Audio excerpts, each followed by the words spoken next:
গাজা যুদ্ধ শুধু কেড়ে নেয়নি নিপীড়িত মানুষের বাড়িঘর বা কারো স্বজন। ইসরায়েলি হামলায় পঙ্গুত্ব বরণ করে নেওয়া শত শত শিশুর ভবিষ্যৎ ও স্বপ্ন কেড়ে নিয়েছে এক লহমায়। তাদেরই একজন 9 বছর বয়সী মাহমুদ। ইসরায়েলি গোলার আঘাতে মাহমুদের স্বপ্নভঙ্গের সেই অভিমানের গল্প জানাচ্ছেন ইমতিয়াজ আলম। এই ছবিটি হয়তো অনেকেই দেখেছেন।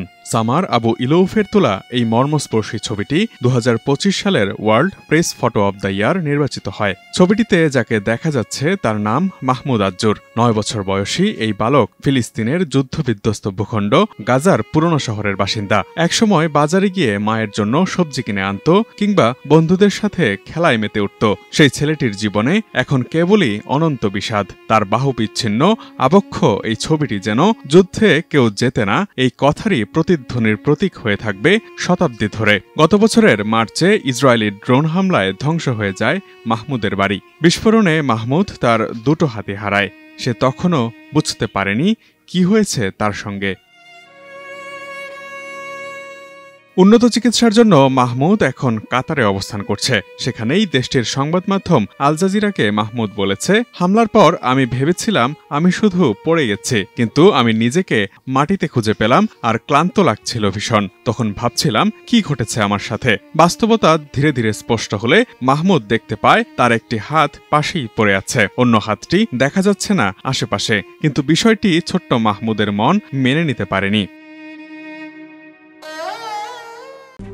RICL TMX, যুগের পর যুগ স্থাপনা থাকে মজবুত। ড্রোন যখন মাহমুদের হাত দুটো কেড়ে নেয়, তখন ইসরায়েলে হামলা আর অবরোধের কারণে গাজায় ঔষধ নেই চিকিৎসার কোনো উন্নত ব্যবস্থা। মাহমুদের অস্ত্রোপচারের সময় তাকে অজ্ঞানও করা হয়নি। সেই অভিজ্ঞতা এখনও তার কণ্ঠে কাঁপন তোলে। মাহমুদ বলেছে, যখন তারা আমার অস্ত্রোপচার করছিল আমি জেগেছিলাম। আমি ব্যথা সহ্য করতে পারছিলাম না, খুব জোরে চিৎকার করছিলাম। আমার কণ্ঠস্বর হাসপাতালের করিডোর জুড়ে ছড়িয়ে পড়েছিল।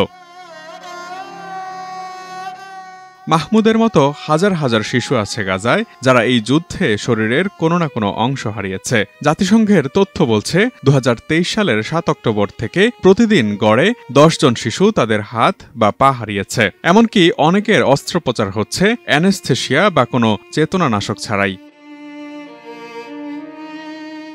এখন মাহমুদ তার পা দিয়ে লেখে, গেমস খেলে, জামা পরার চেষ্টা করে, কিন্তু সবকিছুতেই কারো না কারো সাহায্য প্রয়োজন হয় তার। সে আগের দিনগুলোর কথা খুব মনে করে। মাহমুদের কণ্ঠে সেই আক্ষেপ ঝরে পড়ে এভাবে, এখন সবকিছুই কঠিন, যেমন নিজে নিজে খাওয়া কিংবা বাথরুমে যাওয়া, কিন্তু আমি আমার সর্বোচ্চ চেষ্টা করি। আমি এভাবেই আমার জীবনকে সামলে নিচ্ছি। আমি এটিকে কার্যকর করে তোলার চেষ্টা করছি।